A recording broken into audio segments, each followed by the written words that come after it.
Morning mga Lodids. Gawa tayo ng video tutorial.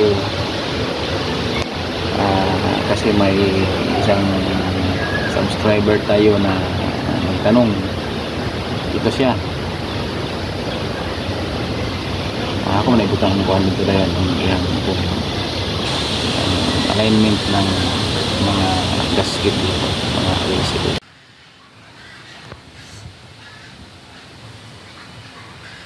Ay, gamay.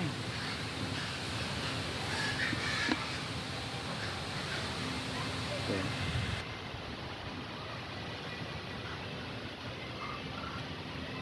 Okay.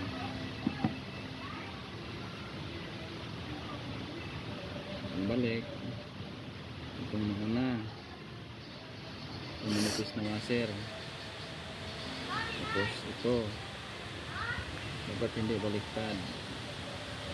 Kasi may groove yan. Dapat ma-insert na ganyan. Ganyan. Ang pangalawa. Tapos ito. Ito ang panghulog. So, ulit natin.